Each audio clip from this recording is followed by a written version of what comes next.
Hello my dear students, Srishti classes में आपका स्वागत है। एक कक्षा 10 का बैच है जिसमें केमिस्ट्री चल रहा है। आज केमिस्ट्री का दूसरा लेक्चर ये चल रहा है। आज हम लोग पढ़ेंगे रासायनिक अभिक्रिया। ये क्लासेज हमारे यहाँ ऑफलाइन भी चलती है। ऑफलाइन बच्चे बैठे हुए हैं और ये बच्चे जो है बहुत ही अच्छे हैं, बहुत ही मेहनत से पढ़ते हैं और उन्हीं बच्चों के साथ में ये वीडियो भी आप लोग को अपलोड कर दी जाती है। तो इसमें कहा गया है कि रासायनिक अभिक्रिया किसे कहते हैं और टाइमिंग जो है आपका हमारा जो है कक्षा 10 के बैच का 4 to 6 इवनिंग में है, जिसमें से 4 से 5 यानी कि 4 से 5 बजे तक मैथमेटिक्स चलता है जो मोनू सर पढ़ाते हैं और रसायन विज्ञान का टॉपिक चलता है जो प्रशांत कुमार मौर्य जी पढ़ाते हैं। तो अब इसमें हम लोग पढ़ेंगे रासायनिक अभिक्रिया। रासायनिक अभिक्रिया क्या होती है, रासायनिक अभिक्रिया किसे कहते हैं। आपने अभिकारक भी पढ़ लिया है, उत्पाद भी पढ़ लिया है। अभिकारक रहेंगे उत्पाद होगा, अभिकारक नहीं रहेंगे उत्पाद नहीं होगा। तो उसी तरह से यहां पर भी कहा जा रहा है। तो वह अभिक्रिया जिसमें एक या एक से अधिक पदार्थ परस्पर अभिक्रिया करके अर्थात पुनः व्यवस्थित होकर एक नए पदार्थ का निर्माण करते हैं, उसे ही कहते हैं रासायनिक अभिक्रिया। उसे ही क्या कहते हैं, रासायनिक अभिक्रिया। सीधे ही भाषा में कहेंगे, जब दो या दो से अधिक पदार्थ परस्पर एक साथ मिलकर के एक नए पदार्थ का निर्माण करते हैं, उसे ही कहते हैं रासायनिक अभिक्रिया। उसे क्या कहते हैं, रासायनिक अभिक्रिया कहते हैं। उसी की तरह से एक अभिक्रिया की परिभाषा भी दी गई है कि वे क्रियाएं जिनमें पदार्थों के संगठन, गुण तथा संरचना में परिवर्तन होता है, उसे ही कहते हैं अभिक्रिया। उसकी संरचना में जरूर परिवर्तन होगा, उसके रंग में परिवर्तन होगा, उसके रूप में परिवर्तन होगा, उसके ताप में परिवर्तन होगा। वही क्या है, आपकी रासायनिक अभिक्रिया होती है। वही क्या है, रासायनिक अभिक्रिया होती है।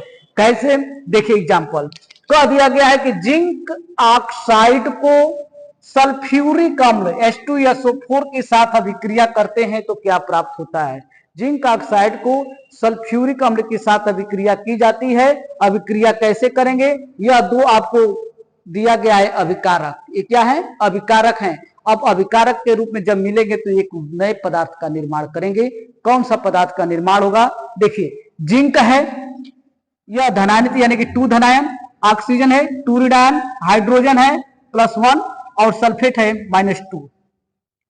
अब इसमें दिया गया है, हम संयोजकता के आधार पर इसको तोड़ेंगे।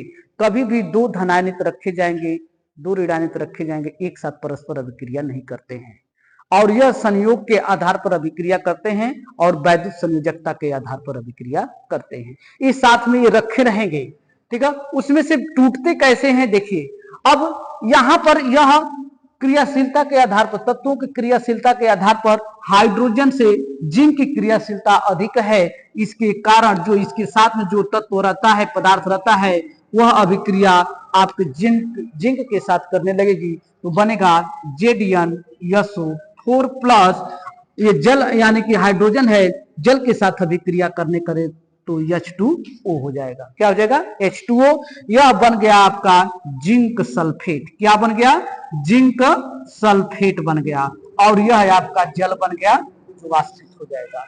तो आपका उत्पाद क्या बना, जिंक सल्फेट बना और इसको हम क्या कहेंगे, अभिकारक कहेंगे। इसको क्या कहेंगे, अभिकारक। एक क्या बन गया, उत्पाद बन गया। ठीक, इसी तरह से आपको एक और अभिक्रिया दिया गया है, जैसे Mg मैग्नीशियम के साथ हम ऑक्सीजन की अभिक्रिया करते हैं तो क्या प्राप्त होता है। मैग्नीशियम के साथ ऑक्सीजन की अभिक्रिया करते हैं, यह संयोग अभिक्रिया होती है। क्या होती है, योगात्मक अभिक्रिया होती है। जब योगात्मक अभिक्रिया में जुटेगा तो यह हो जाएगा MgO। यहाँ पर 2 ऑक्सीजन, यहाँ पर 1 है तो यहाँ पर 2 हो जाएगा और यहाँ पर 2 मैग्नीशियम है और यहाँ पर 2 लग जाएगा तो यह आपकी संतुलित अभिक्रिया हो जाएगी और उसमें बना आपका रासायनिक अभिक्रिया। हमारे यहाँ बैच चलता है सृष्टि क्लासेज में। आइए हमारे चैनल को भी लाइक से सब्सक्राइब कीजिए। बहुत ही अच्छे ढंग से पढ़ाई चलती है और बहुत अच्छे ढंग से समझाया जाता है। बहुत बहुत धन्यवाद, थैंक यू।